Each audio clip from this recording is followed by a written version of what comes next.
Hi friends, எல்லாருக்கும் வணக்கங்க. ஆரோக்கிய சமையல் சேனலுக்கு உங்கள் அன்புடன் வரவேற்கிறேன்.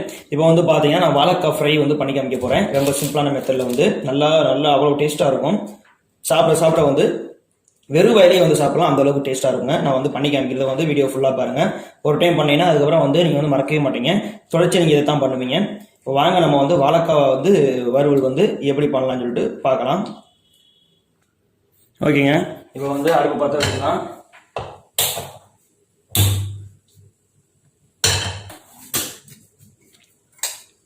நான் வந்து 2 வாழைக்காவுக்கு வந்து பெரிய வாழைக்காய் 2 வாழைக்காவுக்கு வந்து நான் பண்ணி காமிக்கிறேன். எண்ணெய் வந்து ஒரு ஸ்பூன் கணக்கில் சொல்லணும்னா ஒரு 7-8 ஸ்பூன் ஊற்றிக்கோங்க. இது கொஞ்சம் எண்ணெய் தான் வந்து அதிகமாக வந்து இழுக்கும். நான் இந்த கரண்டியில் வந்து 2 கரண்டி ஊற்றிருக்கேன்.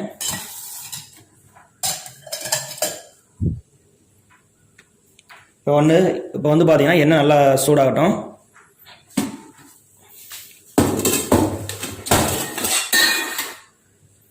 எண்ணெய் சூடாகவும் கொஞ்சமாக சோம்பு போட்டுக்கலாம்.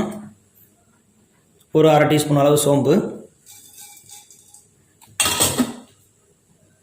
இப்போ வந்து பார்த்தீங்கன்னா சோம்பு பார்த்தீங்கன்னா நல்லாவே வந்து பொரிய ஆரம்பிச்சிருச்சு. இந்த டைமில் வந்து நம்ம அறுத்து வச்சுருக்கோம் பார்த்தீங்களா வாழைக்காய், அதை வந்து நம்ம இப்போ ஆட் பண்ணிக்கலாம். பார்த்தீங்களா, இதை அப்படியே வந்து ஆட் பண்ணிக்கலாம்.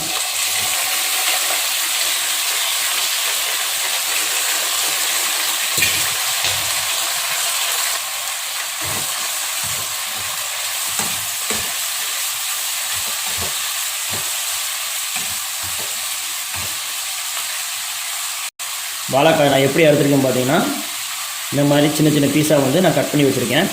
பார்த்தீங்கன்னா தெரியும், ரொம்ப பெருசாக இல்லை. இந்த சைஸ்லலாம் வந்து நீங்கள் வந்து அறுத்து வச்சுக்கோங்க.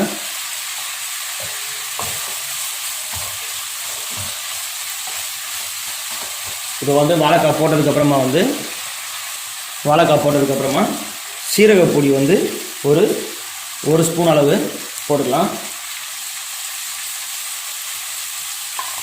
அதுக்கப்புறமா வந்து மஞ்சப்பொடி வந்து ஒரு 1/2 டீஸ்பூன் அளவு வந்து போட்டுக்கலாம்.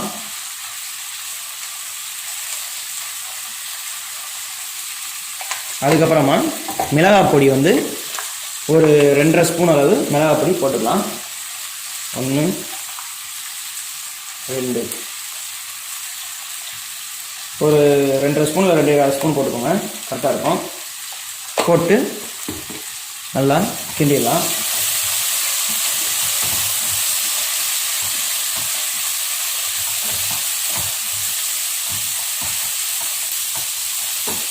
இப்போ நல்லா கிண்டி விட்டாச்சுங்க.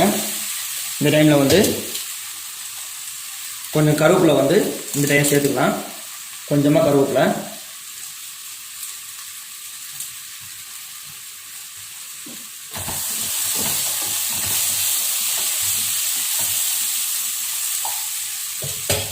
இப்போ வந்து நல்லா வதக்கிட்டே இருங்க. இப்போ வந்து எண்ணெய் வந்து உள்ள எதுவும் இருக்கான்னு பார்த்துக்கோங்க.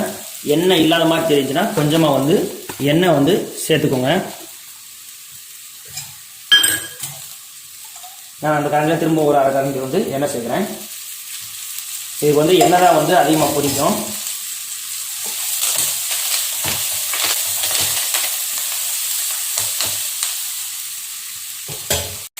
பார்த்துக்கோங்க, திரும்ப எண்ணெய் இருக்கா இல்லையா அப்படின்னு சொல்லி பார்த்துக்கிட்டு இன்னும் கொஞ்சம் எண்ணெய் வந்து நம்ம சேர்த்துக்கலாம். ஏன்னா இது வந்து காய் வந்து நம்ம வந்து அதிகமாக போட்டுறதுனால வந்து எண்ணெய் வந்து அப்போ பார்த்து நம்ம வந்து சேர்த்துக்கிட்டே தான் இருக்கணும். நல்லா வதக்கிட்டே தான் இருக்கணும். உப்பு தேவையான அளவு வந்து இப்போ சேர்த்துக்கலாம்.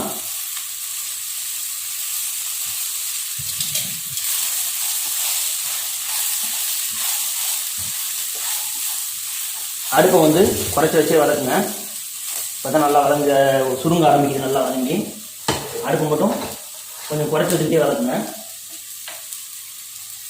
லைட்டாக வதங்கினதுக்கப்புறமா கொஞ்சம் கேப் போட்டு வந்து பூண்டு வந்து ஒரு 3-4 பூண்டு வந்து நச்சு வச்சுருக்கேன், அதை வந்து ஆட் பண்ணிடலாம். அதாவது வாழைக்காய் வந்து வாயுவை ஏற்படுத்துறதுனால வந்து இந்த பூண்டு நம்ம சேர்த்தோம்னா அந்த வாயுவை வந்து இது வந்து சமாளிச்சிடும். அடுப்பை குறைச்சி வச்சுட்டு இந்த மாதிரி வதக்கிக்கிட்டே இருங்க. நல்லா வதக்கிட்டே தான் இருக்கணும். நான் வந்து எண்ணெய் வந்து 2 கரண்டி இந்த பெரிய கரண்டில் ஊற்றி காமிச்சிருந்தேன். அதுக்கப்புறம் நான் வந்து கிட்டத்தட்ட 1.5 கரண்டி ஊற்றிருக்கேன். இந்த மாதிரி எண்ணெய் கொஞ்சம் பார்த்து ஊற்றிக்கிட்டே இருங்க.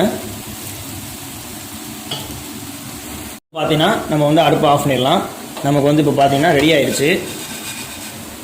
நல்லா மொறுன்னு நல்லா டேஸ்ட்டாக இருக்கும். இப்போ வந்து தனியாக ஒரு பவுலில் மாற்றிக்கலாம்.